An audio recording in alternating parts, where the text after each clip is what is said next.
తుపో ధీరజ్ ఆశించిన అగ్ని స్థాయి మాకు అందడం లేదు.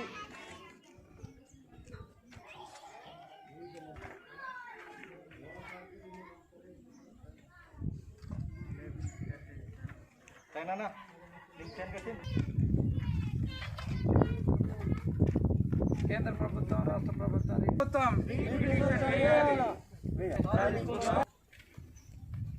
కేంద్ర ప్రభుత్వం రాష్ట్ర ప్రభుత్వం వెంటనే 3G పిటిషన్ని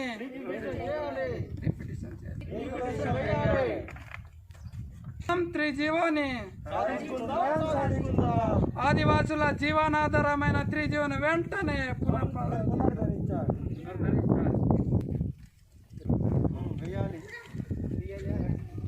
22 తారీఖు నాడు గౌరవప్రదమైన సుప్రీంకోర్టు నుంచి వెలువడిన 3Gని ఏజెన్సీ ప్రాంతంలో 50% గిరిజనేతలతో ఉద్యోగాలు భర్తీ చేయాలనేది దాన్ని మేము తీవ్రంగా ఆదివాసీ సమాజం నుంచి ఖండిస్తున్నాం. ఏదైతే 5వ షెడ్యూల్ ప్రాంతమైనటువంటి 3G మాకు గుండెకాయ లాంటిది.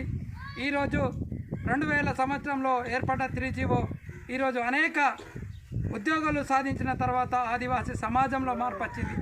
ఏవైతే స్థానిక ఉద్యోగాలు ఉన్నాయో వాటిని ఆదివాసీలతో భర్తీ చేయడం వల్ల అక్కడ ఉన్న ఆదివాసీలకు వాళ్ళకు తెలిసిన లాంగ్వేజ్తో బోధన జరగడం, అనేక రూపాల్లో మార్పు చెందడం వల్ల ఈరోజు 3G వల్ల ఎంతోమంది ఆదివాసులు ఉద్యోగాలు సంపాదించుకున్నారు.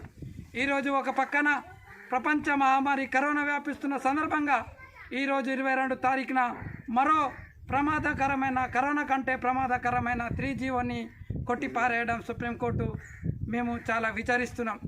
ఏదైతే సుప్రీంకోర్టు తీర్పు వెలువడిన తర్వాత ఆదివాసీ సమాజం అంతా ఒక బాధాకరమైన విషయంలో మునిగిపోయినాం.